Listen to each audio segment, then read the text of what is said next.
Talking about common good, Wuhan virus vaccines are supposed to be a global public good.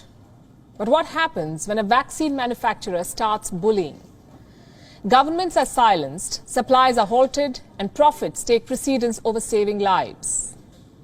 I'm not describing a hypothetical situation here. I am describing what Pfizer is doing.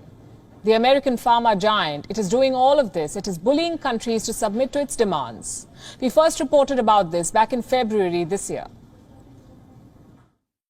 While countries like India are sending free vaccines to poorer nations, there are companies like Pfizer which are bullying governments. Pfizer asked to be compensated for the cost of any future lawsuits. Pfizer wanted Argentina to put, and listen to this, put its bank reserves, its military bases and its embassy buildings at stake as collateral. These are Pfizer's demands. Look at this. Number one, Brazil waives the sovereignty of its assets abroad in favor of Pfizer. That the rules of the land be not applied on Pfizer. Number three, that Brazil take into consideration a delay in delivery. Number four, that Pfizer is not penalized for it, for a delay in delivery. And number five, in case of any side effects, Pfizer be exempted from all civil liability. 8 months have passed since we reported this. Pfizer has not changed. It is still putting profits above public health. It is still forcing governments to bend to its will. An advocacy group has thrown up more details of what Pfizer does. It has accessed some confidential contracts of Pfizer. And we have a copy. These contracts are with 9 countries and blocks, and the details are shocking. Desperate countries are being forced to make humiliating concessions to Pfizer. We went through the entire report. We found 6 very important points worth highlighting. Number one, Pfizer has the right to silence governments. It has forced countries to not talk about the deals they strike for shots. Number two, Pfizer controls the donations of its shots, not the country that buys them. Pfizer will decide where the shots go. Number three, Pfizer has secured an intellectual property waiver for itself, and this clause is particularly disturbing. If Pfizer is accused of intellectual property theft, governments will pay, not the company. Number four, if there are disputes, private arbitrators and not public courts will decide on them. Number five, Pfizer can go after state assets to secure its compensation. And number six, Pfizer calls the shots on all key decisions. It decides delivery timelines and more. These are very serious revelations. I'll give you some more details. Number one, Pfizer is silencing governments. How? Through contracts. These airtight contracts are at the center of everything. They can silence governments in ways you can't even imagine. Look at what happened in Brazil. Pfizer agreed to supply its Wuhan virus vaccines to Brazil. And it sneaked in this clause in the agreement to force Brazil to not share any specifics about its deal with Pfizer. Let me read it out for you. This is what it says. The Brazilian government is prohibited from making any public announcement concerning the existence, subject matter, or terms of the agreement, or commenting on its relationship with Pfizer without the prior written consent of the company.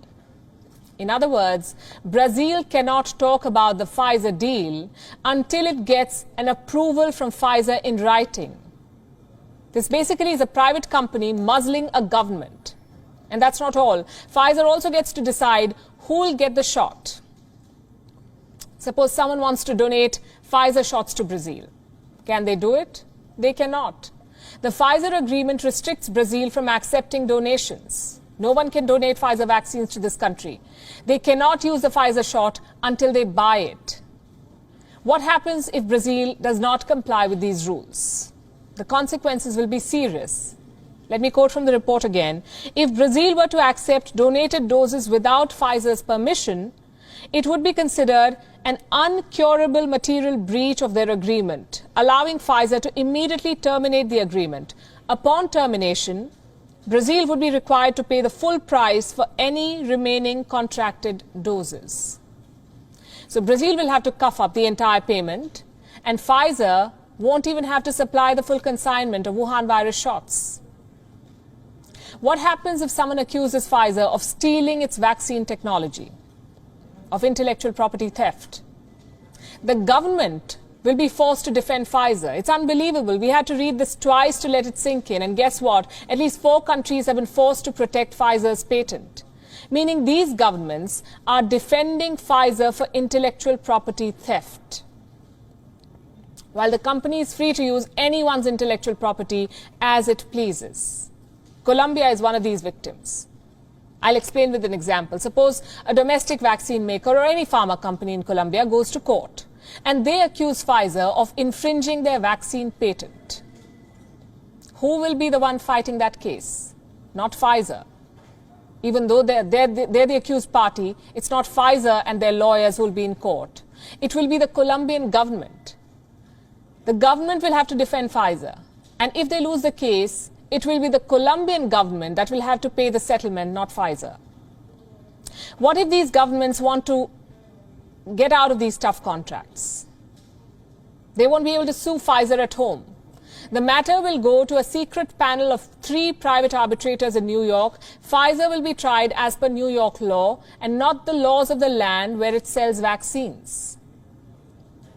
And these countries will pay heavily if they lose in arbitration. Pfizer can ask a government to shift control of state assets to compensate for losses. What kind of assets are we talking about here? Practically anything that a sovereign government owns. Foreign bank accounts, foreign investments, commercial property, state-owned airlines, even oil companies. Pfizer can take over any or all of these from a government. Basically, everything happens on Pfizer terms once a country decides to buy its vaccine.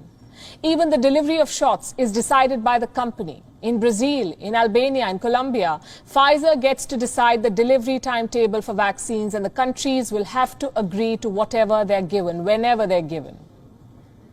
Pfizer, of course, gets to decide the price.